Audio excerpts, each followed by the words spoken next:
C'est bien, on va ouvrir dans l'Évangile selon Luc au chapitre 19. L'Évangile selon Luc au chapitre 19. Et on va lire à partir du verset 1 jusqu'au verset 10. Luc 19, verset 1. Jésus, étant entré dans Jéricho, traversait la ville. Et voici un homme riche, appelé Zachée, chef des publicains, cherchait à voir qui était Jésus. Mais il ne pouvait y parvenir à cause de la foule, car il était de petite taille.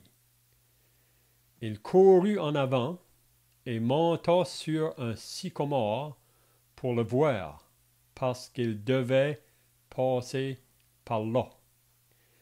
Lorsque Jésus fut arrivé à cet endroit, il leva les yeux et lui dit, « Zachée, hâte-toi de descendre, car il faut que je demeure aujourd'hui dans ta maison. »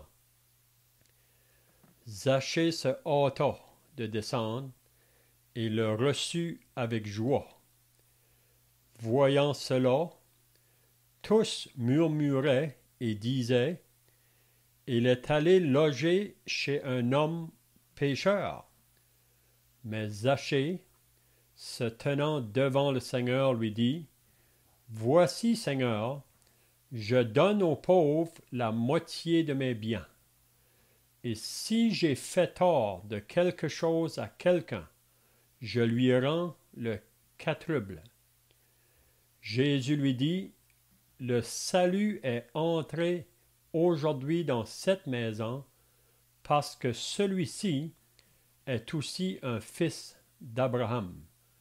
Car le Fils de l'homme est venu chercher et sauver ceux qui étaient perdus. » Maintenant, on va aller dans la première épître de Paul à Timothée.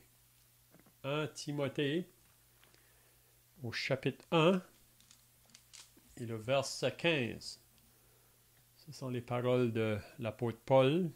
1 Timothée 1, 15. C'est une parole certaine et entièrement digne d'être reçue, que Jésus-Christ est venu dans le monde pour sauver les pécheurs dont je suis le premier. Maintenant, on va aller au chapitre 2 de 1 Timothée, chapitre 2, et le verset 3. Cela est bon et agréable devant Dieu notre Sauveur, qui veut que tous les hommes soient sauvés et parviennent à la connaissance de la vérité. Car il y a un seul Dieu et aussi un seul médiateur entre Dieu et les hommes, Jésus-Christ homme, qui s'est donné lui-même en rançon pour tous. C'est là le témoignage rendu en son propre temps. Donc c'est tout ce qu'on va lire dans la parole de Dieu, espérant que le Seigneur va utiliser sa parole pour parler à quelqu'un ce soir.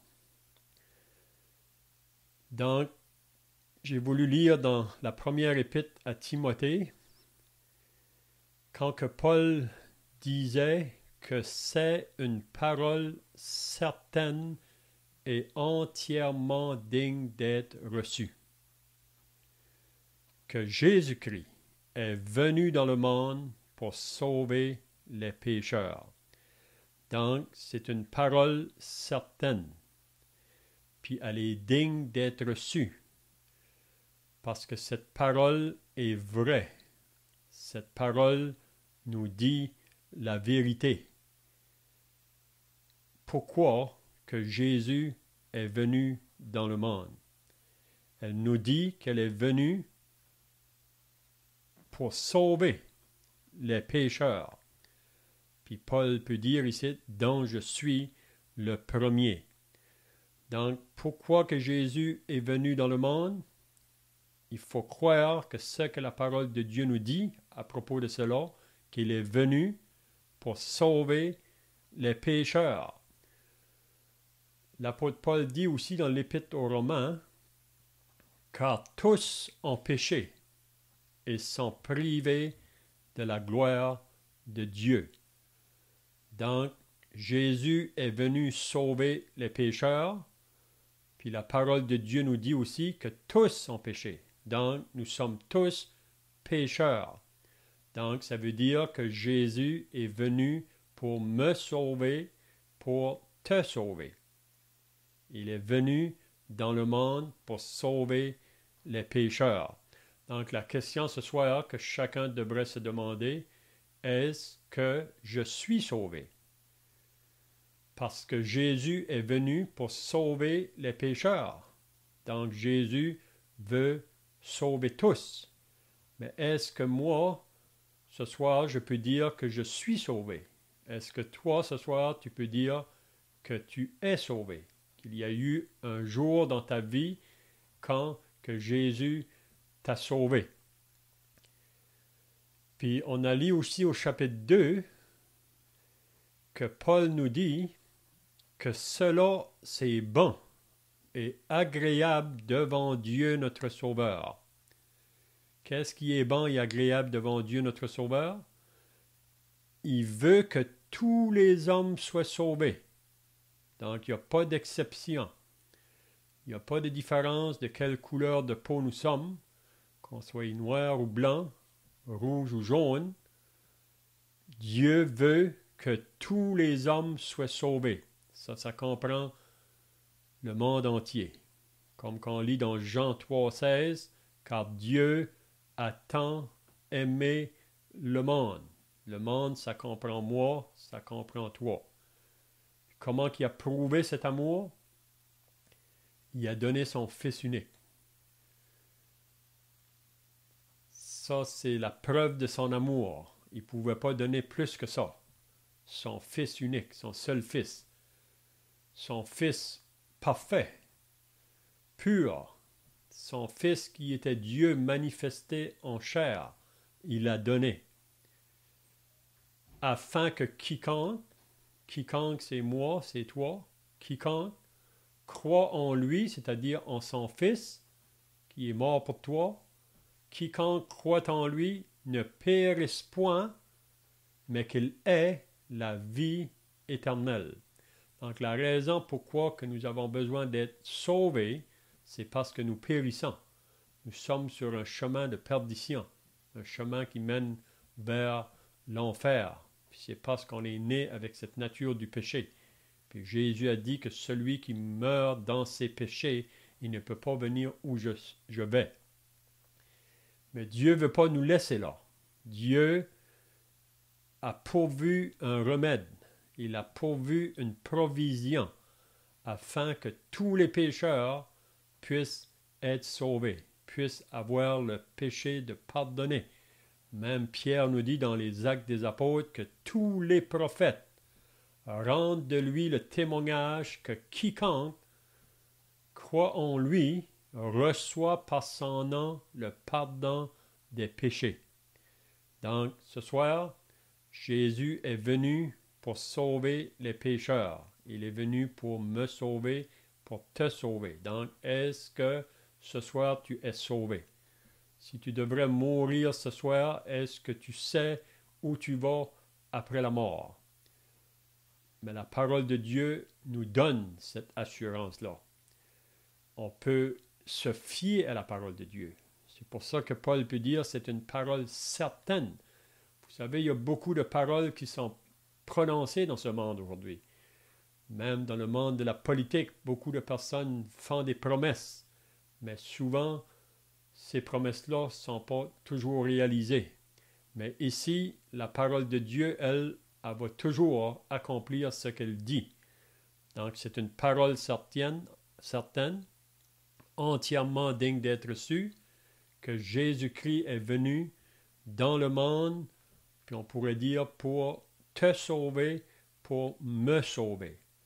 Donc, il n'y a personne un jour qui va avoir une excuse à dire à Dieu que moi, tu n'as pas voulu me sauver. Ça, c'est pas vrai. Parce que Dieu veut sauver tous les hommes. Des fois, quand je visite, parmi surtout les étudiants, il y a une des questions que je demande souvent, si toi, tu devrais mourir ce soir, où tu vas après la mort? Mais parfois, il y en a qui me disent ou me répondent, c'est Dieu qui va décider ça. Mais moi, je leur dis, Dieu a déjà décidé. Dieu a décidé qu'il veut que toi et moi, nous soyons au ciel. C'est ça que Dieu veut pour tous les hommes. Il veut qu'on soit tous sauvés. Donc, si je meurs, puis je ne vais pas au ciel, c'est parce que j'aurais pas accepté le remède ou la provision que Dieu avait pourvu pour me sauver. Donc, c'est moi qui va... C'est à moi vraiment de prendre la décision face à ce message-là. Hein? Donc, c'est pour ça que j'ai voulu lire ce soir dans l'Évangile de Luc concernant cet homme, puis probablement que tous ceux qui sont présents ce soir pour cette réunion, vous avez entendu parler de cet homme Zachée. Même quand on visite parfois, puis on rencontre des enfants, on leur demande s'ils connaissent l'histoire de Zachée. Puis beaucoup des enfants ont entendu ça. Peut-être pas trop aujourd'hui, parce que dans les écoles aujourd'hui, on a fermé toute chose qui est associée à la parole de Dieu, mais longtemps passé, même dans notre génération, quand on était jeune, on avait souvent des histoires de la Bible à l'école, puis l'histoire de Zachée souvent était mentionnée. Mais qui était Zachée? Premièrement, on apprend qu'il vivait dans la ville de Jéricho. C'est là qu'était sa demeure. Comme chacun de nous, chaque homme qui est venu sur la terre, on a eu une place sur le globe de cette terre où on a habité. Mais Zachée, lui, son lieu, sa ville, c'était Jéricho. Puis ça nous dit que cet homme-là, c'était un homme riche. Il était un homme riche. Puis comment qu'il est devenu riche, c'est par son travail. Ça nous dit même qu'il était chef des publicains.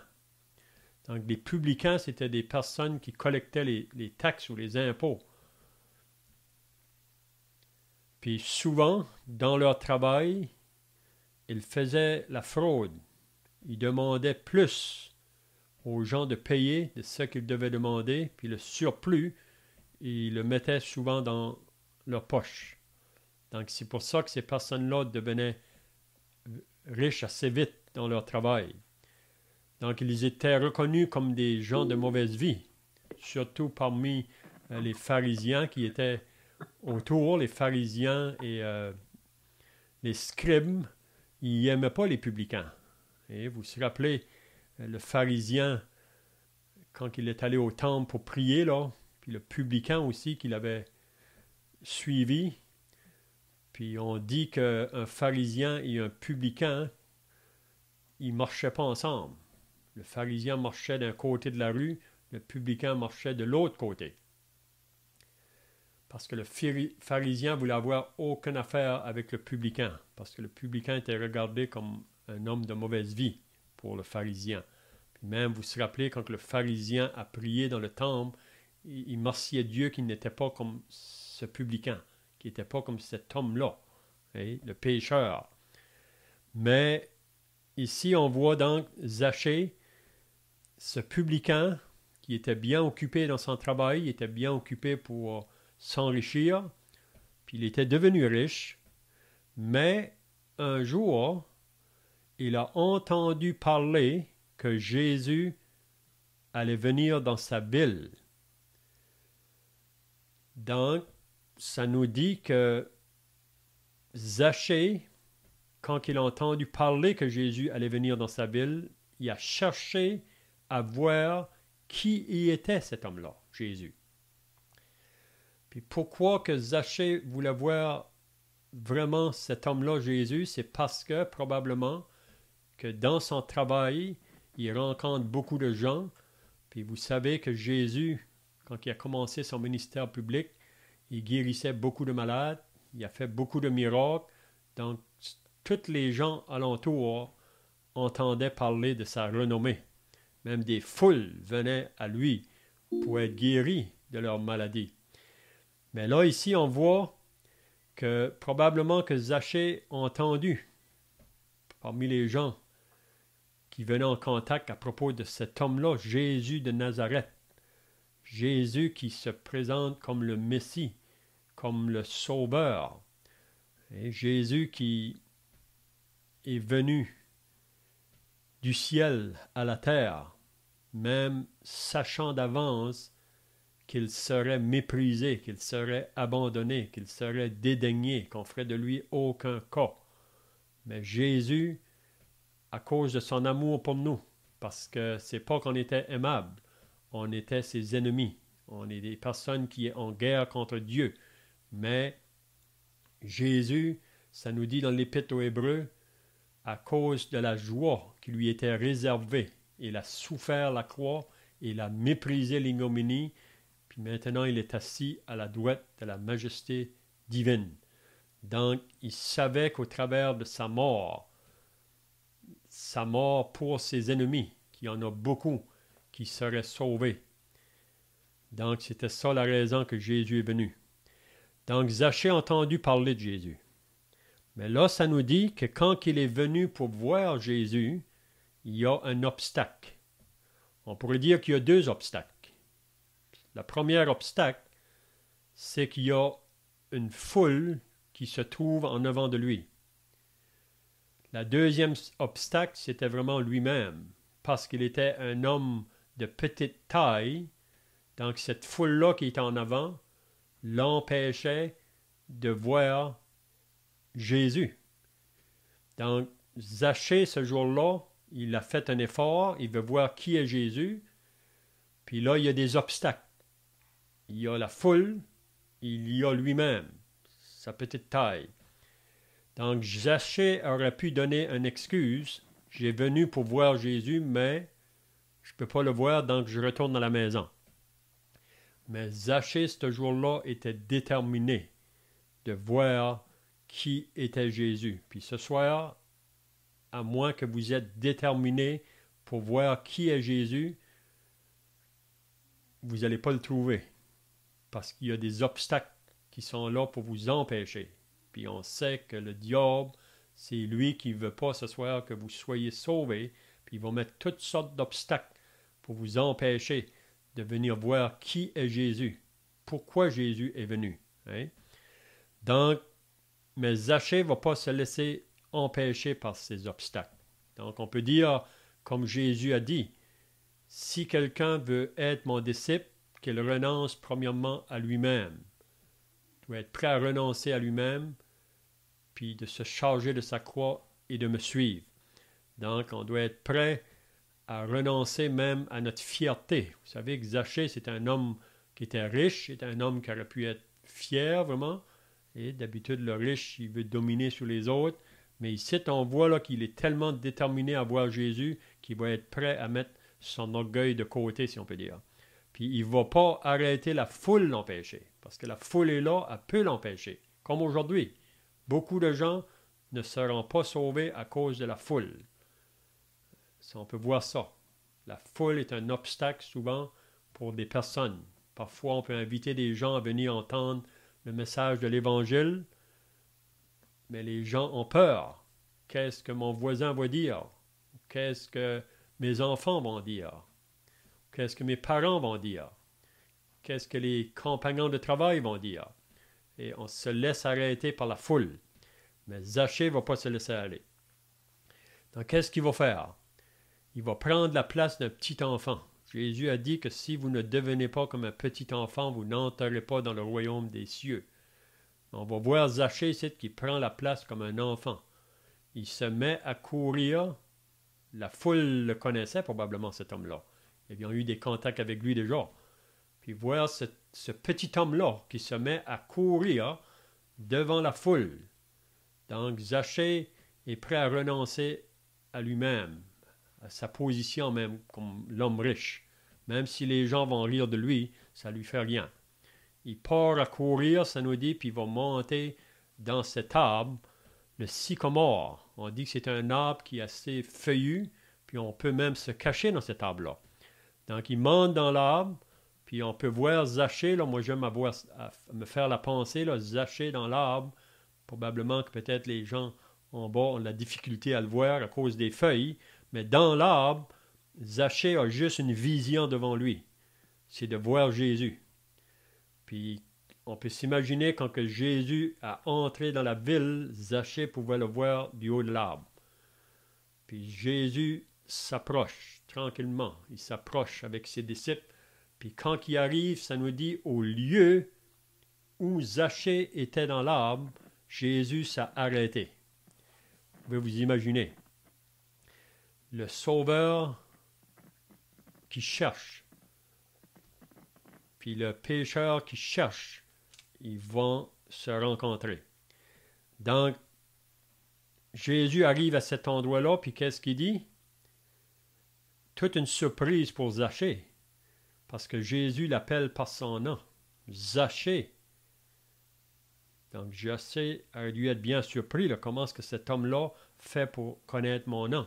Mais c'est ça qu'on apprend ici, que Jésus, qui est le Fils de Dieu, qui est Dieu manifesté en chair, c'est celui qui connaît chacun de nous. Il n'y a personne qui peut se cacher de lui. Il connaît toutes nos pensées, toutes nos actions, toutes nos paroles. Donc, il connaissait Zachée. Puis il savait que ce jour-là, Zachée le cherchait. Puis ça dit qu'il a dit à Zachée, « Hâte-toi de descendre, car il faut que je demeure aujourd'hui dans ta maison. » Donc Zachée, descends. Je veux aller aujourd'hui dans ta maison. Ça aurait dû être toute une surprise. Puis qu'est-ce que Zachée a fait? Il n'a pas hésité une minute. Il n'a pas hésité une minute. Ça dit qu'il s'est hâté de descendre et le reçu avec joie. Mais là, la foule alentour, qu'est-ce qu'eux ont fait?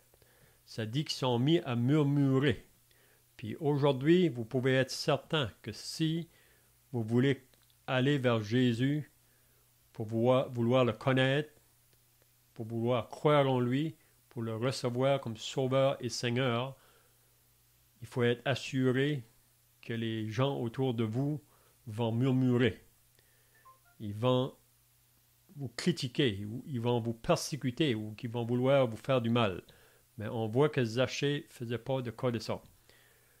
Donc, voyant cela, tous murmuraient et disaient, « Il est allé loger chez un homme pécheur. » Donc, ils disent, « Jésus est allé loger chez un homme pécheur. » Mais c'est pour ça que Jésus est venu.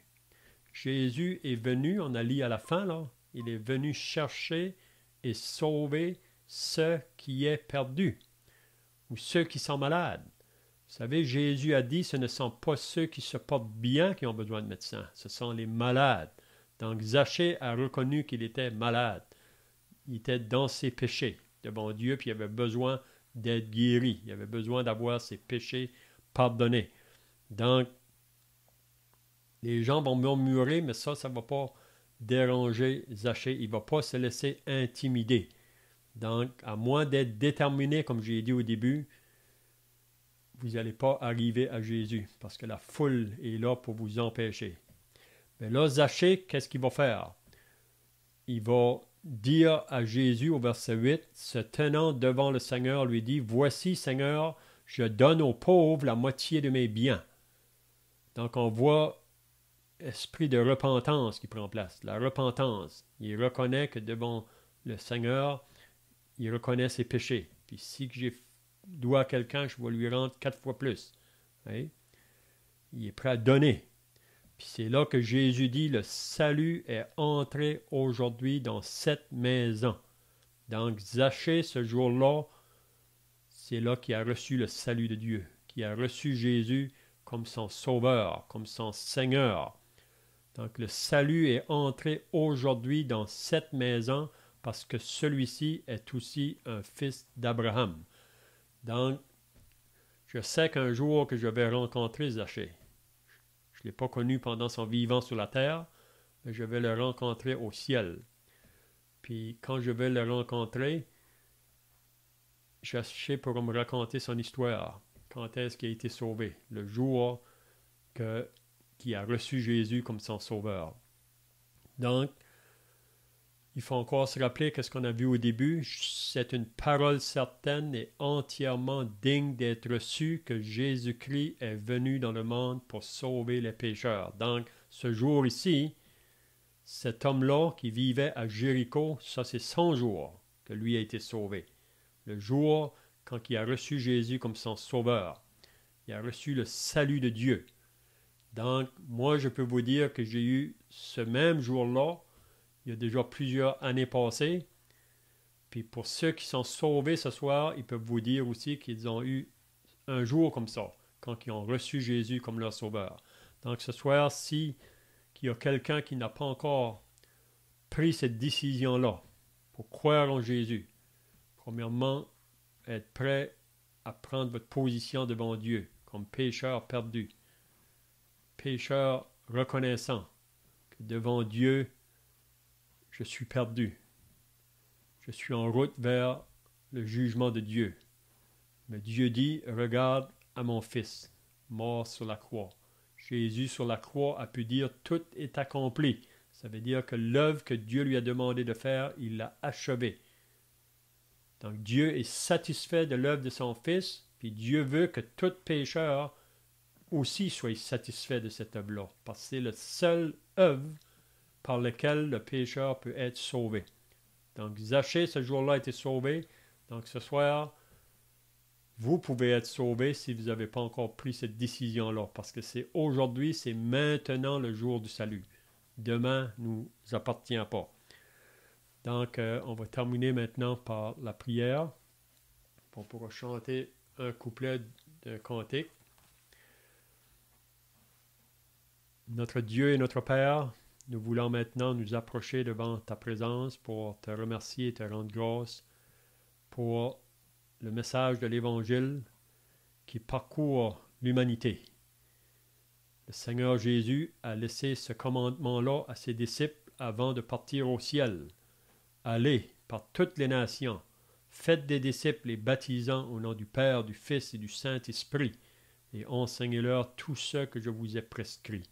Donc, notre Dieu, nous croyons que ce message-là, depuis que Jésus est parti au ciel, a été proclamé par ses disciples. Et encore aujourd'hui, il est proclamé. Donc, on te prie ce soir que s'il y a encore une âme qui n'a pas encore répondu à l'appel, qui n'est pas encore sauvée, qu'il puisse le faire ce soir, qu'il puisse faire comme Zachée a fait, qu'il est venu au Seigneur Jésus en ne se laissant pas intimider par la foule qui voulait l'empêcher.